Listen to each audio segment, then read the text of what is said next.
کان لکم فی رسول اللہ اسوۃ حسنہ صدق اللہ العظیم۔ اللہم رب اشرح لی صدری ویسر لی امری واحلل عقدۃ من لسانی یفقہوا قولی۔ ان اللہ وملائکتہ یصلون علی النبی یا ایھا الذین آمنوا صلوا علیہ وسلموا تسلیما۔ اللہم صل علی سیدنا مولانا محمد عدد ما فی علم اللہ صلاۃ دائمۃ بدوام الملک الحی القیوم صلی اللہ علیہ وسلم۔ میں نے قرآن مجید کی ایک آیت کریمہ تلاوت کی ہے، اور وہ آیت جب تلاوت کی جاتی ہے تو درود شریف پڑھنا واجب ہے۔ تو جن حضرات نے درود شریف نہیں پڑھا ہے وہ درود شریف پڑھ لیں۔ اللہم صلی علی سیدنا مولانا محمد عدد ما فی علم اللہ صلاۃ دائمۃ بدوام الملک الحی القیوم صلی اللہ علیہ وسلم۔ محترم بزرگوں اور دوستوں، یہ محفل ذکر رسول کی محفل ہے، اور میں جس طرح سے ابھی بول رہا ہوں آخر تک اسی طرح سے بولتا ہوں۔ نہ کوئی جوش میرے پاس ہے، اور نہ میں چاہتا ہوں کہ آپ کے اندر کوئی بے تکا جوش ہو۔ اگر آپ لوگ محفل کو انجوائے کرنے کے لیے یہاں بیٹھے ہوئے ہیں تو شاید آپ اپنا ٹائم ویسٹ کر رہے ہوں گے، آپ جا کے سو سکتے ہیں۔ اور اگر اس لیے آپ تشریف لائے ہیں کہ کچھ اللہ و رسول کی خیر کی باتیں سنیں تو پھر آپ کا استقبال ہے، لیکن میں ضروری توجہ آپ کی چاہوں گا کہ جتنی بھی باتیں یہاں پر ہوں، جتنی دیر آپ بیٹھے رہیں، نہ بیٹھے رہیں تو کوئی شکایت نہیں ہے، لیکن بیٹھے رہیں تو سلجھے ہوئے ماحول میں بیٹھیں۔ ماؤں بہنوں سے بھی گزارش ہے کہ خاموشی کا ماحول بنائیں۔ چائے آپ کے پاس آ رہی ہے تو آپ پی لیں اور توجہ میری طرف رکھیں۔ ایک بار اور درود شریف پڑھ لیں۔ اللہم صلی علی سیدنا مولانا محمد عدد ما فی علم اللہ صلاۃ دائمۃ بدوام الملک الحی القیوم صلی اللہ علیہ وسلم۔ عزیز بزرگوں دوستو، ہم اور آپ جس نبی کا ذکر جمیل کرنے کے لیے یہاں حاضر ہیں، اللہ رب العزت نے ہم پر یہ بہت بڑا احسان فرمایا ہے کہ بن مانگے ہمیں اس عظیم امت میں پیدا فرمایا۔ ہم جب غور کریں گے تو اس نتیجے پر پہنچیں گے کہ ہم سر سے لے کے پاؤں تک کسی بھی جہت سے کسی بھی طرح اس لائق تو نہیں کہ امت محمد میں پیدا کیے جاتے۔ اس کی کرم نوازی ہے کہ اس نے پیدا فرمایا ہے، اور کاش ہم اس بات کو سمجھ جائیں کہ اللہ نے بن مانگے ہمیں کتنی بڑی نعمت دی ہے، تو شاید ہماری دنیا بھی کامیاب ہو اور آخرت بھی کامیاب ہو۔ میں نے جو آیت کریمہ آپ کے سامنے پیش کی ہے، اللہ تعالیٰ نے اپنے حبیب صلی اللہ تعالی وسلم کے متعلق ارشاد فرمایا، اے لوگو تمہارے لیے نبی کی زندگی میں بہترین آئیڈیالوجی موجود ہے، یعنی اے انسانوں اگر تم چاہتے ہو کہ کسی کی پیروی کرو، کسی کو فالو کرو، کسی کو اپناؤ یا کسی کو دیکھ کر کے اپنی زندگی گزارو، تو پیغمبر اسلام کی زندگی بہترین آئیڈیالوجی موجود ہے۔ ایک کامیاب ترین انسان کو، بہت کامیاب انسان کو کیسا ہونا چاہیے، اس کی مثال دیکھنا چاہتے ہو تو پیغمبر اسلام کی مثال دیکھو۔ نبی سے زیادہ کوئی علم والا نہیں، ان سے زیادہ کوئی پرہیزگار نہیں، ان سے زیادہ انسانیت کا دردمند نہیں، ان سے زیادہ کسی عورت کے لیے کوئی شوہر اچھا نہیں ہو سکتا، ان سے بہتر کسی اولاد کے لیے باپ نہیں ہو سکتا، ان سے بہتر کسی اور ماں باپ کے لیے اولاد نہیں ہو سکتی۔ ایک انوکھی زندگی۔ ہم دنیا میں رہتے ہیں، ہم اور آپ سب جانتے ہیں کہ بڑے بڑے کامیاب لوگ اس دنیا میں ہیں، لیکن کوئی کتنا بھی کامیاب انسان ہو، وہ زندگی کے کسی ایک میدان میں کسی کے لیے آئیڈیل ہو سکتا ہے، ہر میدان میں نہیں۔ مثال کے طور پر ہمارے بھارت کے راشٹرپتی رہے ہیں اے پی جے عبد الکلام، پریسیڈنٹ رہے ہیں۔ اے پی جے کلام صاحب کا کمال یہ ہے کہ وہ بہت بڑے سائنٹسٹ تھے، اور انہوں نے ہمارے ملک کا سر اونچا کیا کہ انہوں نے ہمارے ملک کو میزائل دیا۔ بہت کمال کی چیز ہے، اور بڑے بڑے ایوارڈ انہیں ملے، انہیں ہمیشہ ادب کے ساتھ یاد کیا جاتا رہا ہے، یاد کیا جائے گا۔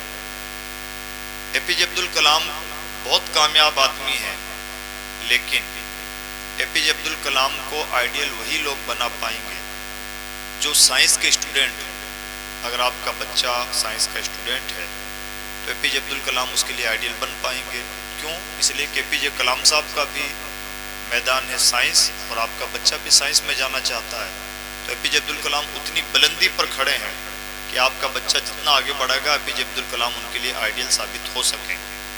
لیکن اگر آپ بزنس کرنا چاہتے ہیں تو اے پی جے کلام آپ کے لیے آئیڈیل نہیں بن پائیں گے، اس لیے کہ انہوں نے بزنس نہیں کیا ہے، وہ سائنس کے میدان کے آدمی تھے.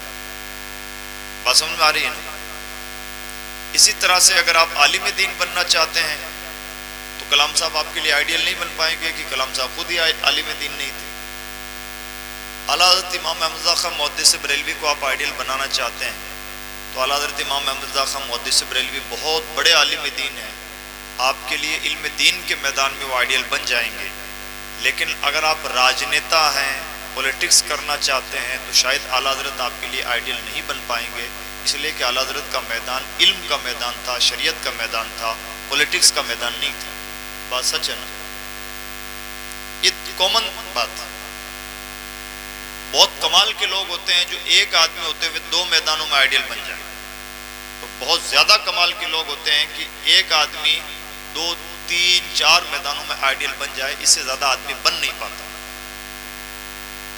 لیکن کتنی حیرانی کی بات ہے کہ اللہ رب العزت نے بنا کچھ امتیاز کے، بنا کسی فرق کے تمام انسانوں سے کہا. اب انسانوں میں علم دین کی طلب رکھنے والے بھی ہو سکتے ہیں، پرہیزگاری کی طلب رکھنے والے ہو سکتے ہیں، سائنس کے لوگ ہو سکتے ہیں، میڈیکل سائنس کے لوگ ہو سکتے ہیں، بزنس مین ہو سکتے ہیں. اللہ رب العزت نے یہ نہیں کہا کہ اے علم دین حاصل کرنے والوں تمہارے لیے نبی کی زندگی آئیڈیل ہے، یا اے بزنس کرنے والے لوگوں تمہارے لیے آئیڈیل ہے. نہیں، اللہ نے فرمایا اے لوگوں تم سب کے لیے نبی کی زندگی بہترین آئیڈیل ہے. اس کا مطلب کیا ہوا؟ کوئی کسی بھی میدان میں کامیاب انسان بننا چاہتا ہے تو ہمارے نبی کو فالو کرے. انشاءاللہ ہمارے نبی ہر کامیاب انسان کے لیے اس کے میدان کے مطابق کامیاب ترین رول ماڈل ثابت ہوں. یہ جو دعویٰ ہے یہ دعویٰ کوئی چھوٹا دعویٰ نہیں ہے، اور اللہ کرے کہ ہم مسلمانوں کی موٹی کھوپڑیوں میں بات آ جائے تو ہم دنیا کے سامنے پیش کر سکے لوگوں ہیرو وہ نہیں ہے جسے تم سمجھتے ہو، ہیرو وہ ہے جن کا ہم کلمہ پڑھتے ہیں. پریشانی یہ نہیں کہ نبی کی شان میں گستاخیاں ہو رہی ہیں. آج کی تاریخ میں معلوم ہے حضور کی شان میں کتنی گستاخیاں ہیں. ہم نعرہ رسالت اور نعرہ تکبیر جوش و خروش کے ساتھ کہہ سکتے ہیں، لیکن معاف کیجئے گا رسول اللہ سے وفاداری کا حق ابھی ہم نے نہیں سیکھا.